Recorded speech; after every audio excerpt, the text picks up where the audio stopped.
America Looks Abroad. This is the 52nd in a series of broadcasts presented by the staff members of the Foreign Policy Association, a non-partisan organization which offers accurate information on world affairs. Today's subject is Russia's role in the world conflict. The speaker is Mrs. Vera Michaelis-Dean, Director of the Research Department of the Foreign Policy Association. Mrs. Dean. Thank you.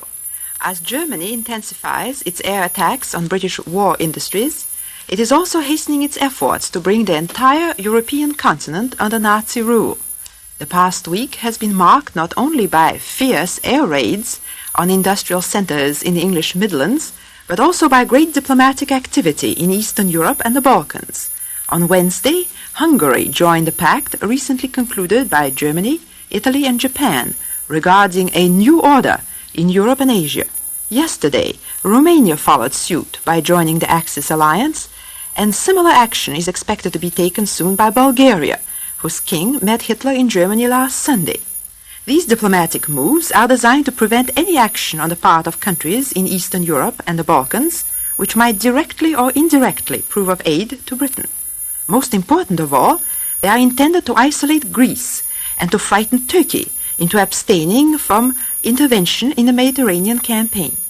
To carry out these diplomatic maneuvers, Germany needed the acquiescence of Russia, for Russia is Turkey's next-door neighbor, and while Turkey has agreed to aid Britain, it has specified that it will not become engaged in war with Russia. You can see that if Moscow today should tell Turkey it must cooperate with the Axis, the Turkish government would be placed in a dangerous dilemma.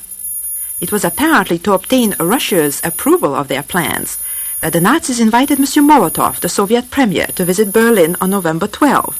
So far as can be determined, M. Molotov listened to Hitler's plans for a new order, but made no definite commitments.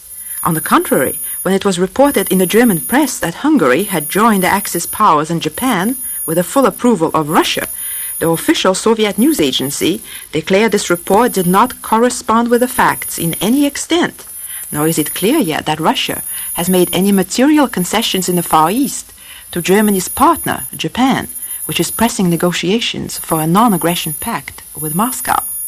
You can see that under these circumstances, Russia's position in the world conflict becomes again of paramount importance. What can or will Moscow do? It is customary in Western countries to describe Russia as a great enigma. Opinion in Britain and the United States regarding Russia has been further confused in the past 20 years by the rise of communism, which is regarded by some as a mortal danger to the Western way of life, more deadly even than Nazism, and is hailed by others as the only hope of modern society. Division of opinion in Western countries regarding the aims and character of communism, and hence regarding Russia's role in world affairs, has contributed more than any other factor to the ideological confusion of our times. This confusion was greatly increased in the summer of 1939, when Moscow came to terms with Germany. Russia, the one great power in Europe which had consistently opposed Hitler, suddenly concluded a non-aggression pact with the Nazis, which gave Germany a free hand to attack Poland and then turn against France and Britain. The Soviet government, whose founder Lenin had denounced imperialism, assumed an imperialist role, and within a year occupied the Baltic states, eastern Poland, a part of Finland, a section of Romania, all of which had been lost by the Russian Empire at the end of the last war. Stalin, who had again and again proclaimed that Russia wanted peace and would not take 1 inch of any other country's territory, flung the Red Army into war against Finland. No wonder that both foes and friends of the Soviet Union were bewildered by these apparently contradictory developments. And their bewilderment was further increased when communist parties outside Russia, following the new line of policy dictated from Moscow, suddenly abandoned their previous hostility toward Germany. Instead, communist spokesmen in all countries declared that the war had been provoked by France and Britain for purely imperialist motives, and urged their supporters to oppose war and advocate peace. Now, there are two questions we must ask ourselves in discussing Soviet foreign policy. Did Russia's acceptance of a non-aggression pact with Germany in 1939 represent a change in its policy? If it did, What produced this change? Without going too far back into the history of the last World War, we must understand that when the Soviet government came to power in 1917, it was not friendly either to Germany or to the Allies, at whose side Russia had been fighting since 1914. The Soviet leaders believed that both Germany and the Allies, as well as Russian Tsarism, had been fighting an imperialist war, which, whatever its outcome, could only injure the workers of all countries. In the opinion of Soviet leaders, the only good thing about that First World War was that it offered an opportunity for world revolution. They believed that the disillusionment and bitterness created by 3 long years of struggle would lead soldiers and workers in all belligerent countries to demand peace, as well as improvement of their economic lot after the war. The Bolshevik Revolution in Russia was regarded by the Soviet leaders as a signal for revolt on a world scale.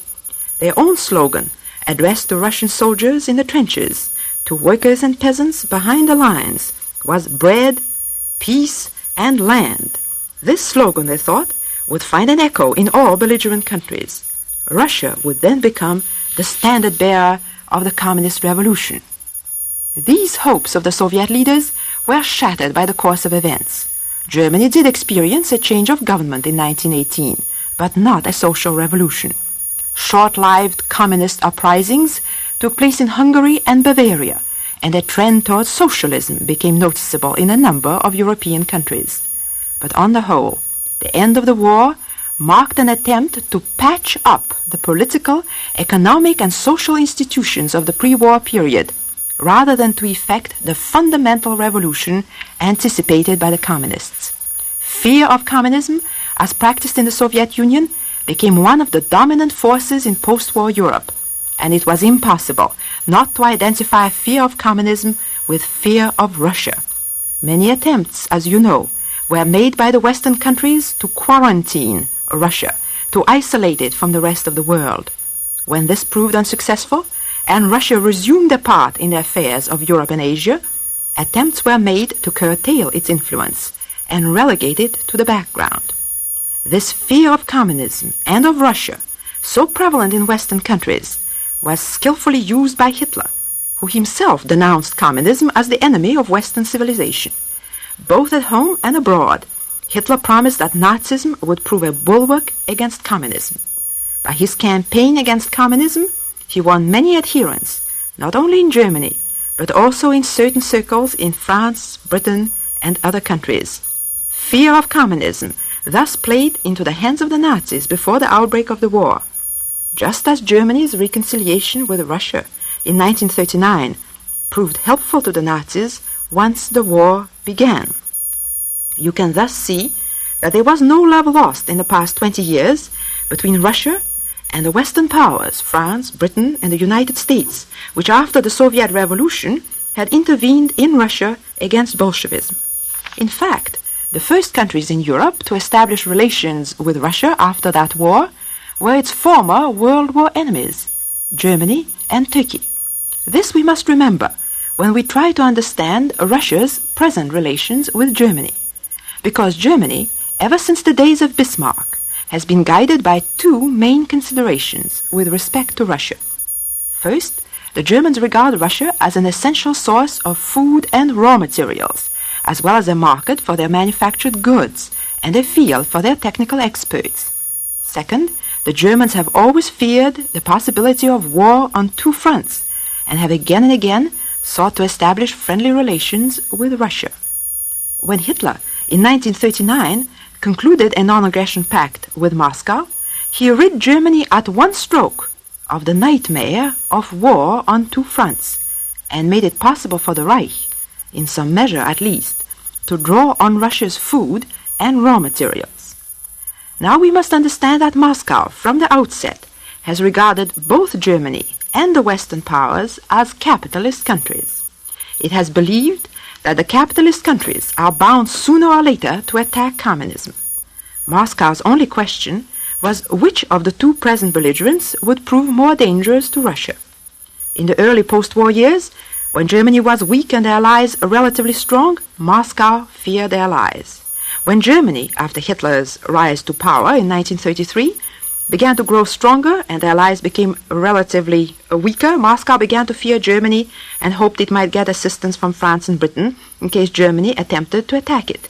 But when France and Britain permitted Germany to seize Austria and Czechoslovakia, the Russians decided they would get no aid from their allies and came to terms with Germany. This does not mean that Russia is no longer afraid of Germany. On the contrary, Russia is probably more afraid of Germany right now than it was in 1939, before the outbreak of the war. But Russia is not prepared either from the industrial or the military point of view for a conflict with Germany. Moscow's chief aim is to preserve the neutrality of the Soviet Union and to avoid a war with either Germany or Japan. At the same time, it would like to benefit by the advantages it now enjoys in negotiations with Germany and Britain.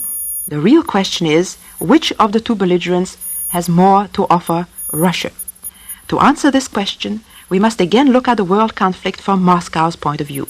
Moscow hopes that neither Britain nor Germany will win this war. It hopes that the two great belligerents will so exhaust each other that neither of them can be a threat to Russia for many years to come. A German victory, which would leave the Nazis in complete control of Europe, would be regarded by Russia with grave apprehension. But a British victory, which would leave the British Empire unimpaired and presumably no more friendly toward Moscow than it has been for the past 20 years, would also not be welcome to the Soviet government. What we may expect is that Moscow will continue to hold aloof from the conflict, intervening only to protect its own interests, as it did in Finland, the Baltic region, and Romania. At the same time, it will remain on the alert for developments indicating that the possibilities of world revolution may be revived in the course of the present conflict. The Russians believe that the time may come when the conquered peoples of Europe, resentful of Nazi rule and disheartened by the outlook for the future, will turn to communism. Should that time come, Russia may once more assume the role of standard-bearer of the world revolution envisaged for it by Lenin. And of course, fear that just this may happen is being used today by the Nazis to strengthen their hold on Europe, because millions of Europeans, even today, regard Nazism as preferable to communism. Only slowly and through bitter experience are people in Europe beginning to realize that Nazism is effecting on the continent a revolution as profound and far more efficiently organized than that contemplated by the Russian communists. Only slowly are they learning that Nazism is not an effective safeguard against communism, any more than communism proved an effective safeguard against Nazism. Only slowly are they discovering that a strengthened democracy offers the one alternative they seek, now that they are confronted with a tragic choice between Hitler's new order and Stalin's world revolution.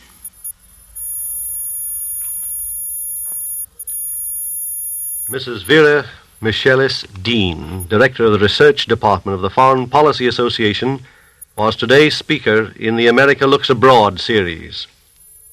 If you would like a free copy of this talk, address your request to the Foreign Policy Association, 22 East 38th Street, New York, or in care of the station to which you are now listening. Either to 22 East 38th Street or in care of the station to which you are listening. The Foreign Policy Association is a non-partisan organization open to all who are interested in American foreign policy. It offers accurate information on current world happenings. In the world of today, foreign affairs are your affairs, and we invite you to tune in next Sunday at 2:15 Eastern Standard Time to hear another speaker in the America Looks Abroad series.